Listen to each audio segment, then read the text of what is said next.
check it out, check it out now. Ain't this a bitch? Now listen, man. It's very funny how the perception of people shapes how we view each story, okay? When I did a story about Kodak Black being charged with rape, a lot of people fuck with Kodak, but they all saying under their breath, or I see the tweets when they talking about it, they're like, we fuck with his music, we love him, but he did that shit, okay? Now, they ain't got no proof. But people see how Kodak Black is, his demeanor, his image. They thought he did that shit, okay? Now, again, he got indicted for rape, okay? But we ain't got no proof he did it. According to his side, he ain't do that shit, and the chick is out for some money. Regardless, people look at Kodak, they say, yo, he could have done it, okay? Now, Nelly gets accused of rape. Man, I never seen so many people hop out of the woodworks, all of his friends.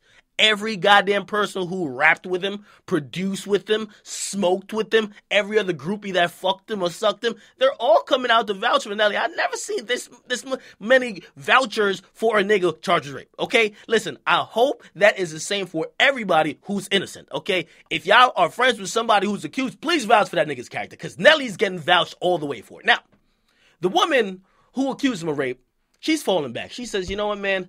This is about to turn to bullying, and I don't want no parts of this. She told the DA, I will not be cooperating and testifying for you guys to go forward with a prosecution, and I really want you to drop this. Okay, now, the DA actually has a legal responsibility to still try to investigate it with or without the victim, so they're going to try to make it work, but it'll probably go nowhere, because if you don't have the goddamn person who could give her testimony, okay, and will cooperate, will help in the case go forward for the prosecutor, it's not going to go nowhere. Charges probably won't even get filed, okay? Now, she put out this little letter, and I had two problems with the letter, but I'll read it, okay? She says, to whom it may concern, we do not live in a society where a 21-year-old college student can feel safe enough to pursue criminal charges against a celebrity for alleged rape.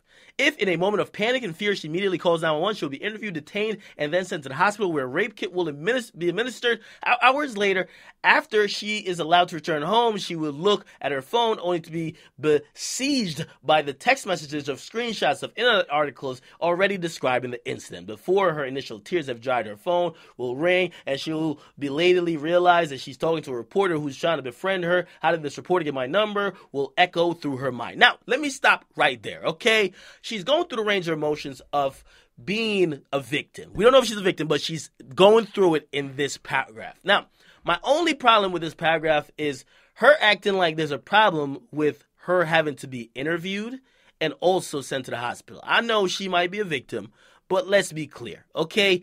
If the police have to gather evidence, how the fuck they gonna gather evidence if you don't want them to talk to you? That's an interview. Number two, do a rape kit, which would gather some goddamn DNA evidence to make sure homie fucks you, okay? Again, it sounds harsh with me saying it, but you have to gather evidence, and even though it's tough emotionally, you got to get that done, or else justice will never be served, okay?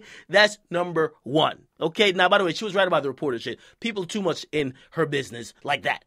Now, the second paragraph, she says, as she cries alone in her apartment with mountain hysteria, she would learn that the celebrity and the lawyer are issuing public statements that her allegation is devoid of credibility and is motivated by greed and vindictiveness, that her agenda is money, fame, and notoriety, that she is making a dangerous, fraudulent allegations to accomplish her own goals. Now, this is where I have a problem with that.